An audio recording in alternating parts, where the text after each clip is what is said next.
Olá, boa noite. Seja bem-vindo ao programa Escola Bíblica da Novo Tempo. Todas as quartas nós temos um encontro marcado aqui, pontualmente às 8 da noite, para aprendermos um pouquinho mais da Palavra de Deus. Você é muito bem-vindo. Obrigado pela sua audiência, por nos permitir entrar em sua casa e, junto com você, estudar a Palavra de Deus. Eu quero agradecer a todos vocês que estão também divulgando o programa através de nossas redes sociais. Você pode também assistir o nosso programa, que sempre vai numa live no Facebook. O nosso endereço é facebook.com/Escola Bíblica NT. Você também pode nos assistir depois no YouTube, youtube.com/Escola Bíblica NT. E você pode curtir nossas fotos no Instagram, @Escola Bíblica NT. E por falar em Instagram, eu queria mandar um grande abraço para vários amigos que curtiram lá no Instagram os nossos materiais. Primeiro é Raquel Viana, lá de Serra das Laranjeiras, na Paraíba. Um abraço aos queridos paraibanos, essa gente tão querida. Cirlei Ferreira, de Luzlândia, em Minas Gerais. Evandro Martins, de Maringá, no Paraná. Priscila Melo, de Biritiba Mirim, São Paulo. Rosária, de Belo Horizonte, Minas Gerais. Paulo Henrique, de Jequié, na Bahia. Eva Viana, de Embu das Artes, aqui em São Paulo. Nilda Rocha, de Fortaleza, no Ceará. E Maicon Silva, em Salvador, na Bahia. Em qualquer estado brasileiro, obrigado pela sua audiência. E mesmo você que está em outro país, fora do Brasil, o nosso boa noite carinhoso para você. Seja bem-vindo a esse programa que busca estudar a Palavra de Deus. Ao longo desse ano, estamos aprendendo um pouquinho mais sobre as parábolas de Jesus. E a cada quarta, estudamos uma parábola diferente. Hoje, vamos estudar uma linda história contada por Jesus. É a parábola das 10 minas. E eu convido você mais uma vez a abrir a sua Bíblia no Evangelho de Lucas e nós vamos conhecer um pouquinho mais dessa história. Antes, porém, de começarmos o estudo, eu queria oferecer para você o nosso estudo bíblico Ensinos de Jesus. Esse estudo foi preparado com muito carinho para você e sua família e ele pode ser seu. Basta você ligar para o nosso telefone 0 operadora 12 21 27 3121. Lembre-se de ligar em horário comercial.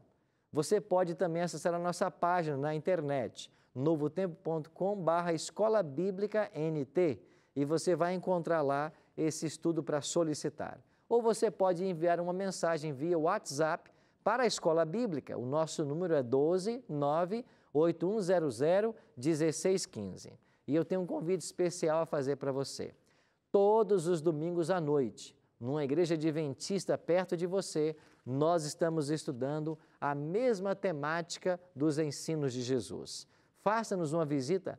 Lá haverá um pastor, um professor para receber você, para te auxiliar nesse estudo, para tirar suas dúvidas e você será muito bem recebido. Você não sabe onde tem uma igreja perto de você? Então acesse nosso site encontreumaigreja.com.br. Faça-nos uma visita. Eu quero convidar você, vá lá nos visitar. Vá agora, domingo que vem. Todos os domingos estamos com nossas portas abertas para receber você.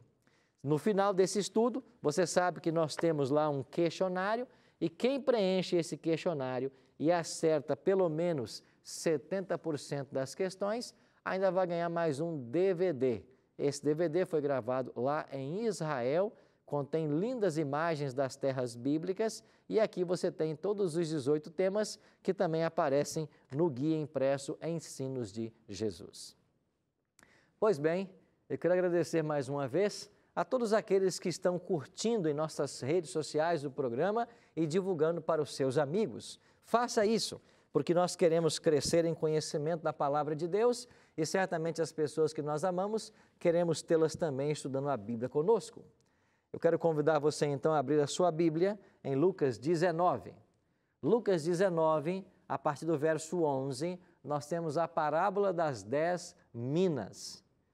Nós vamos entender o que significa essa parábola hoje. Mas antes, eu quero convidar você a orar. Se você puder, faça uma oração comigo. feche seus olhos, segura sua Bíblia, como eu estou fazendo aqui agora, e faça uma oração comigo. Pai de amor, nós estamos com a Tua palavra em nossas mãos. Queremos entender a Tua mensagem para nós nesta noite. Por isso, abra agora a nossa mente à compreensão e o nosso coração à aceitação. E nós te pedimos isso, em nome e por amor de Jesus. Amém. Lucas, capítulo 19, leio a partir do verso 11. O texto diz assim: ouvindo eles estas coisas, Jesus propôs uma parábola. Visto estar perto de Jerusalém, e lhes parecer que o reino de Deus havia de manifestar-se imediatamente. Para um pouquinho aqui. Vamos parar um pouquinho a leitura para já entendermos esse verso. O versículo 11 está dizendo que a multidão ouviu estas coisas. Ouvindo eles estas coisas. Que coisas? As coisas que vieram antes do versículo 11. E o que aconteceu aqui em Lucas, no capítulo 19, do verso 1 até o verso 10? Você tem a conversão de Zaqueu. Mas quem era Zaqueu? Zaqueu era um publicano. Zaqueu era um cobrador de impostos. As pessoas odiavam Zaqueu. E este Zaqueu recebeu em casa a visita de Jesus. E Jesus disse para todos ouvirem: hoje houve salvação nessa casa. E isso incomodou muita gente. Como pode Jesus, sendo ele o Messias que ele fala ser, associar-se com Zaqueu? Será que ele não sabe quem ele é? Será que ele não sabe da sua reputação? E esses acontecimentos se passaram na cidade de Jericó. E o texto diz que eles estavam próximos de Jerusalém, para ser exatos, a 24 quilômetros, porque esta é a distância de Jericó até Jerusalém. Agora o verso 11 chama a atenção nossa para um outro detalhe. É dito no verso 11 que eles esperavam que o reino de Deus se manifestaria. O que isso significa? Na realidade, a multidão pensava que Jesus entraria em Jerusalém e seria coroado rei. Nós estamos aqui há poucos momentos da crucifixão. E quando de fato Jesus chega em Jerusalém, depois de viajar esses 24 quilômetros, ele entra na cidade montado num jumentinho. Você se lembra dessa história? E as multidões aclamavam: Hosanas ao filho de Davi. Ou seja, ele é o filho de Davi, ele é o herdeiro do trono, ele é o herdeiro da coroa, ele vai ser colocado no trono de Israel, os romanos serão tirados e os judeus voltarão a ser a cabeça da nação. Você percebe qual era a crença nesse momento? E Jesus, então, para tirar essa visão distorcida que eles desenvolveram ao longo de eras a respeito de um Messias militar que viria para estabelecer um reino terrestre, Jesus, nesse contexto, ele vai propor, então, esta parábola. E ele diz assim, no versículo 11 nós lemos, eles ouvindo essas coisas, Jesus propôs esta parábola. E o verso 12, ele começa a contar a história da parábola. Olhe comigo agora para o verso 12. Então disse Cristo: certo homem nobre partiu para uma terra distante, com o fim de tomar posse de um reino e voltar. Chamou 10 servos seus, confiou-lhes 10 minas e disse-lhes: negociai até que eu volte. Mas os seus concidadãos o odiavam e enviaram após ele uma embaixada dizendo: não queremos que este reine sobre nós. Quando ele voltou, depois de haver tomado posse do reino, mandou chamar os servos a quem dera o dinheiro, a fim de saber que negócio cada um teria conseguido. Compareceu o primeiro e disse: Senhor, a tua mina rendeu 10.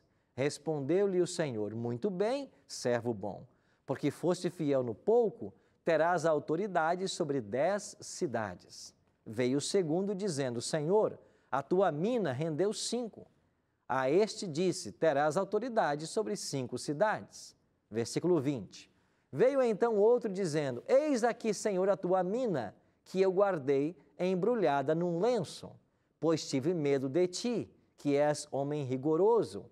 Tiras o que não puseste e ceifas o que não semeaste. Respondeu-lhe: servo mau, por tua própria boca te condenarei. Sabias que eu sou homem rigoroso, que tiro o que não pus e ceifo o que não semeei? Por que não puseste o meu dinheiro no banco? E então na minha vinda, o receberia com juros. E disse aos que o assistiam: tirai-lhe a mina e dai-a ao que tem as 10. Eles, porém, responderam: Senhor, ele já tem 10.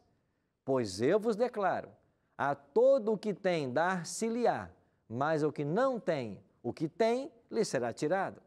Quanto, porém, a esses meus inimigos, que não quiseram que eu reinasse sobre eles, trazei-os aqui e executai-os na minha presença.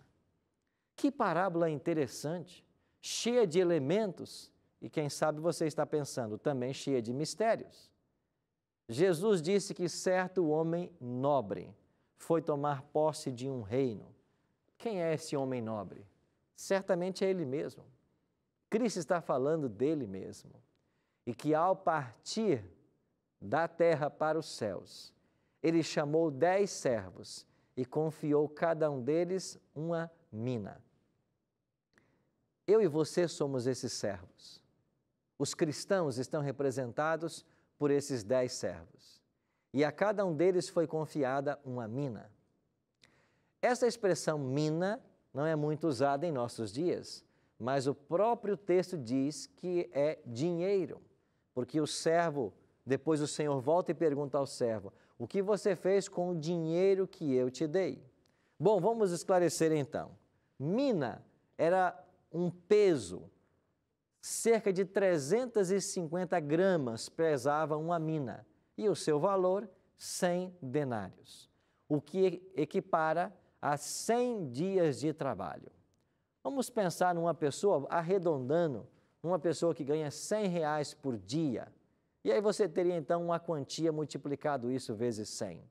Não era uma quantia muito alta, mas o próprio texto diz que o Senhor queria prová-los no pouco. Sobre o pouco foste fiel. E cada um dos 10 servos recebeu a mesma quantia. Há alguma similaridade nesta parábola com a parábola dos talentos, mas também há grandes diferenças. E uma delas é que na parábola dos talentos foram distribuídos quantidades diferentes. Aqui não, cada servo recebeu uma mina. Cada mina pesava cerca de 350 gramas e o valor 100 denários, 100 dias de trabalho. Quem sabe estejamos falando aí de R$10.000 nos dias atuais para a nossa moeda. Cada um deveria negociar com esse dinheiro até que o Senhor voltasse.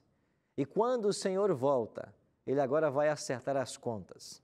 O primeiro servo que aparece para acertar as contas diz para o seu senhor: Senhor, o Senhor deixou comigo uma mina, eu consegui mais 10. Ou seja, ele tinha 11 minas com ele.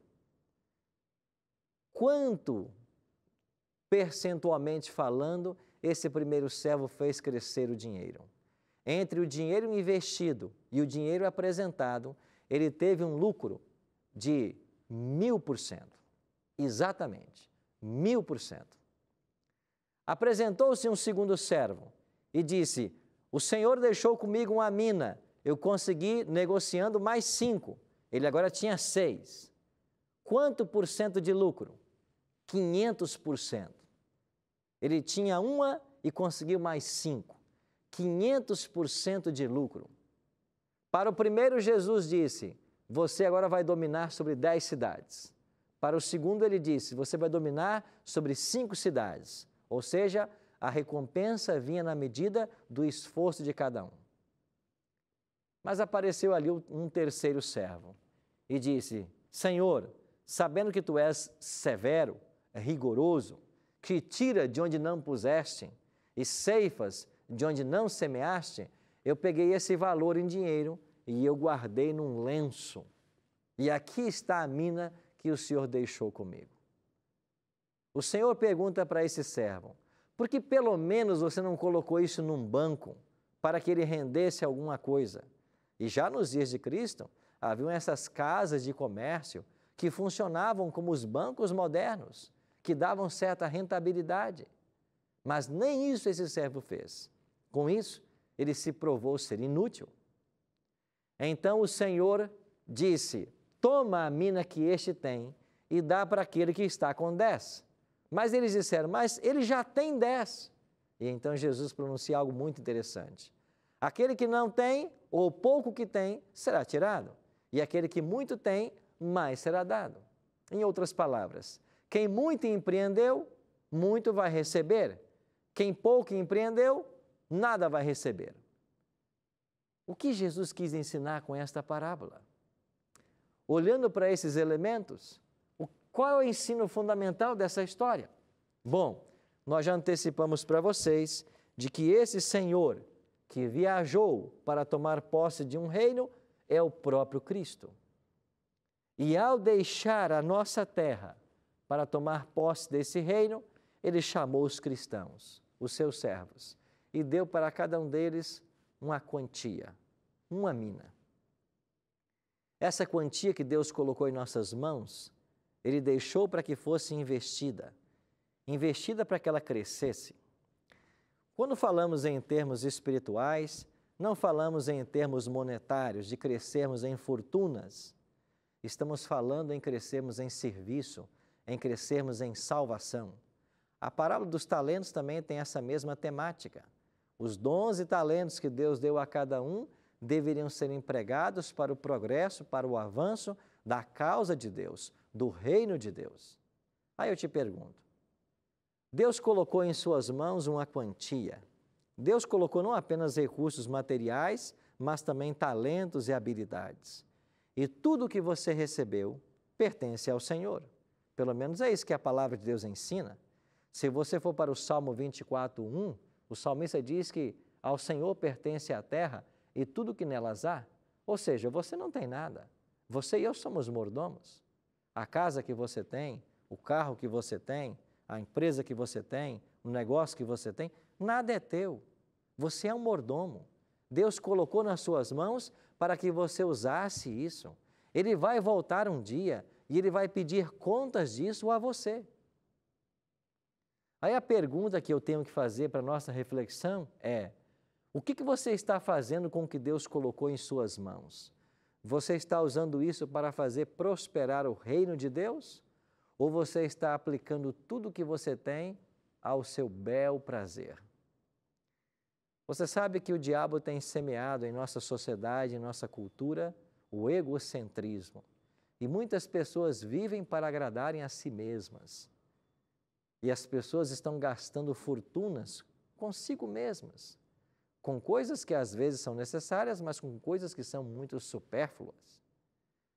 E muitas vezes o recurso que Deus coloca em nossas mãos não é empregado para o benefício do próximo, nem para o avanço da causa de Deus. De fato, quando nós olhamos para a Bíblia, um princípio muito claro de mordomia cristã, um princípio claro de administração dos recursos, envolve 3 coisas. Os recursos que você tem em mãos, eles deveriam ser aplicados primariamente em 3 coisas apenas. Primeiro, para beneficiar a sua própria família. Ou seja, você deveria se preocupar em dar uma boa educação para os filhos, em dar conforto para eles.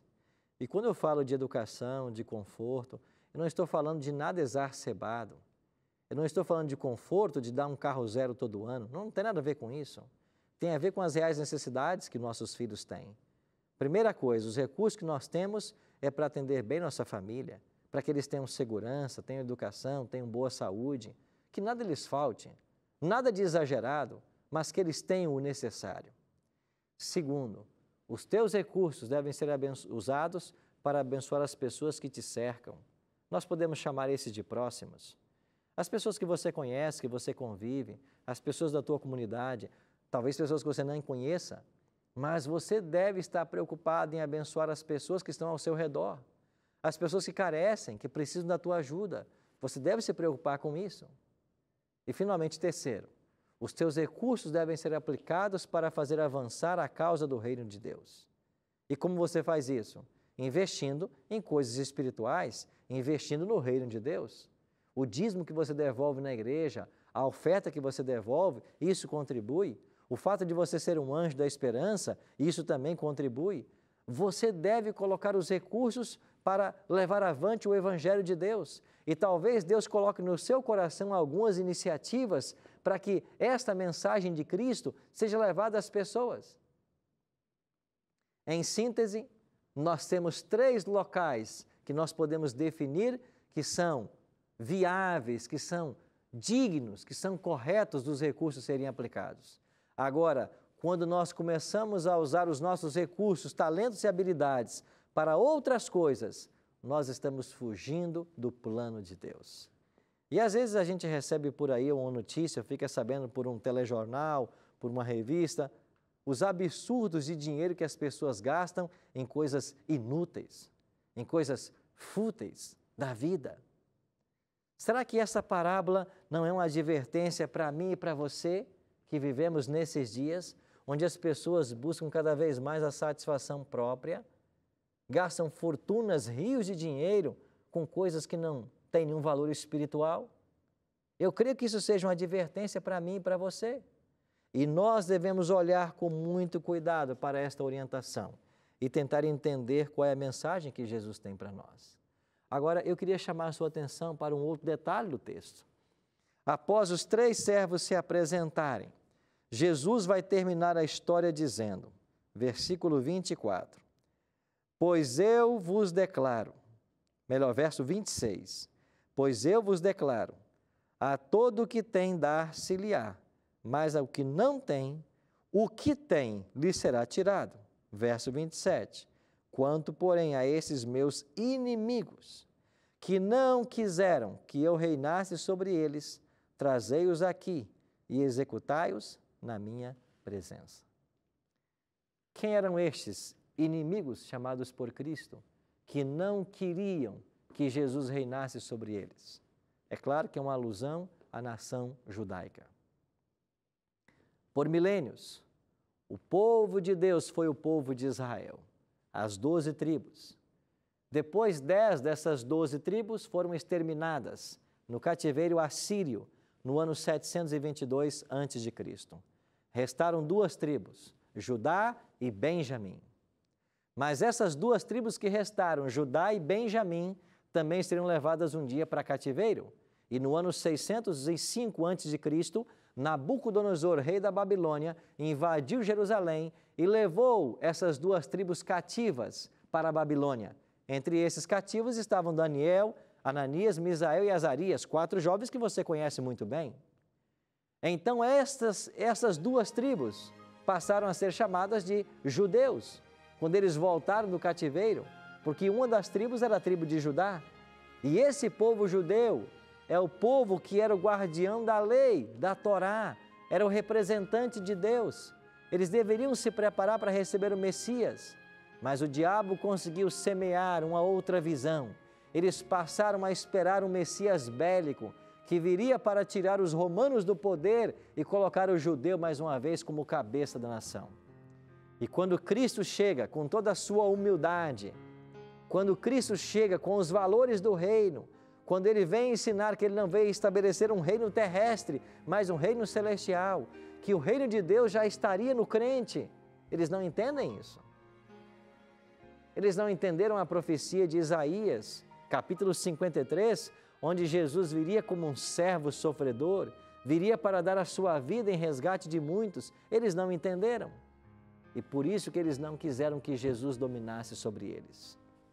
E a triste sentença pronunciada por Cristo nessa parábola é que eles deveriam ser chamados à sua presença.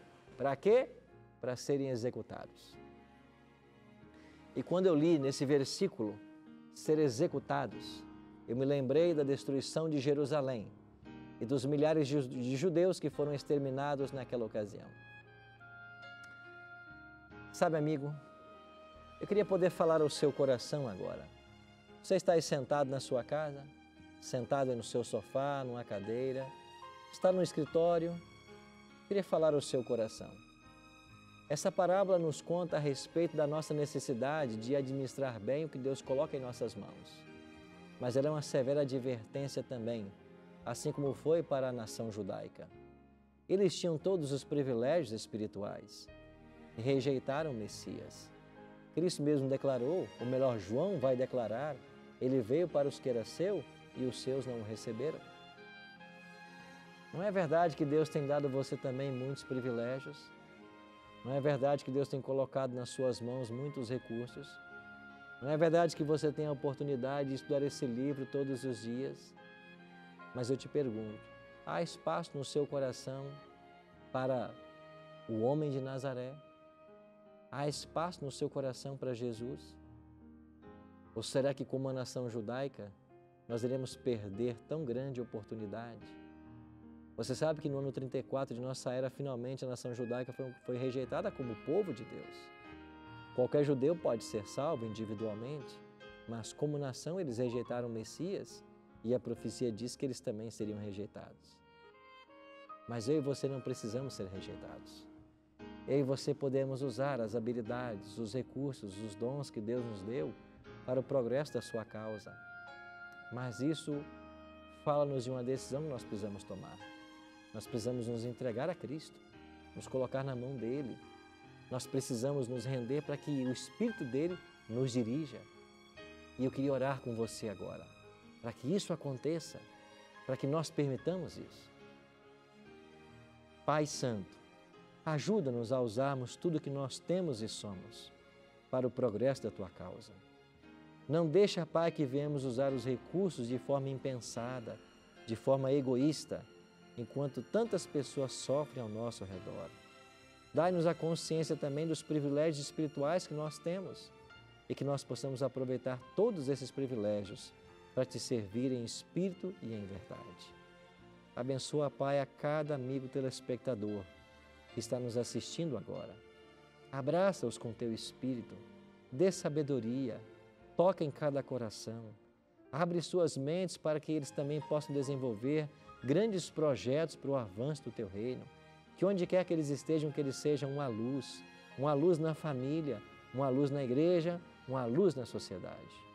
Perdoa nossos pecados, nos purifica e nos prepara para a Tua volta. Oramos em nome de Cristo. Amém.